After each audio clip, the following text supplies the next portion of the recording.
Kita semua bersepakat bahwa setiap anak memiliki hak untuk mengembangkan diri.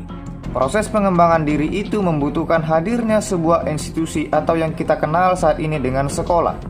Pada sekolah, masyarakat bahkan pemerintah menyandarkan harapannya akan perkembangan optimal dari potensi yang dimiliki anak.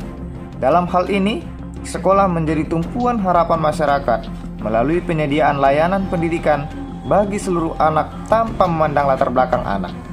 Anak-anak sebagai ciptaan yang maha kuasa tentunya juga memiliki beragam potensi. Bahkan setiap anak memiliki kecenderungan dalam salah satu atau domain spesifik. Sebagai contoh, saya memiliki minat dalam olahraga basket, sehingga saya mendedikasikan diri saya untuk mengikuti latihan.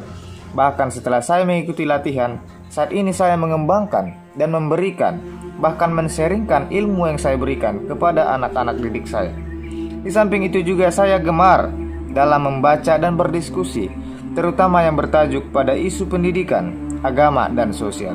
Itu sebabnya saya membuatkan channel ini, agar setiap orang yang bertelinga dapat mendengar.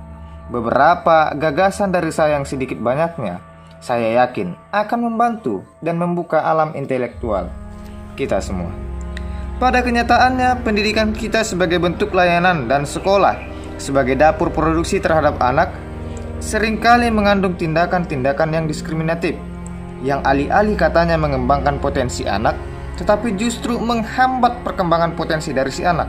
Menurut survei PISA, beberapa diferensiasi perlakuan yang terbukti menjadi penanda dari sistem persekolahan yang tidak efektif dan tidak setara, yang bisa diklasifikasikan melalui level nasional, level sekolah, dan level kelas.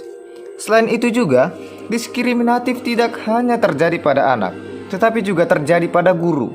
Saya tidak perlu menyebutkan siapa nama-nama guru yang alih-alih katanya dipindahkan ke sekolah, padahal dia justru mendapatkan diskriminatif itu. Proses pendidikan ternyata saat ini masih saja mengacu kepada ketidakadilan tersebut. Sehingga apa yang terjadi? Kesenjangan atau ketidakadilan. Pada level kelas misalnya, terdapat juga praktik ketidakadilan pendidikan. Siswa yang teridentifikasi berkemampuan tinggi cenderung memiliki hubungan yang lebih baik dengan guru, cenderung mendapat penghargaan. Sedangkan mereka yang teridentifikasi berkemampuan menengah justru dihakimi, bahkan dilabeli sebagai yang bodoh, lamban, dan tidak pernah akan sukses. Dari waktu ke waktu peristiwa itu selalu ada, bahkan berlangsung sedemikian adanya, seolah-olah tidak ada yang salah atau sesuatu hal yang harus dibenahi. Jika kendaraan kita saja, misalkan sepeda motor atau mobil, harus dilakukan servis berkala, masakan Anda sebagai kepala sekolah tidak ada inisiatif untuk melakukan peninjauan terhadap program atau visi atau bahkan misi yang Anda kerjakan.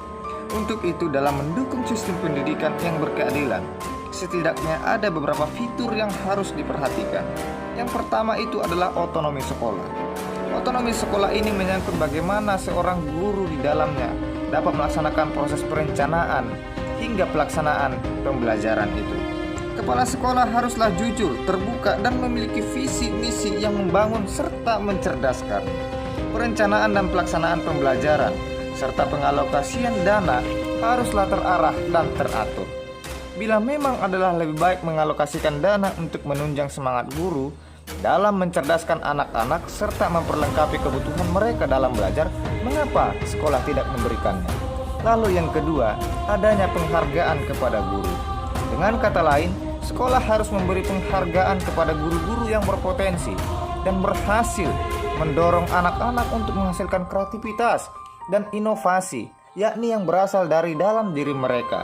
Dengan kata lain, guru-guru itu bukan hanya karena mereka berhasil membuat nilai tinggi pada si anak, tetapi justru karena mereka berhasil membangunkan daya-daya kebaharuan dan pembaharuan yang ada dalam dirinya, dan itu tersalurkan dengan baik kepada diri si anak.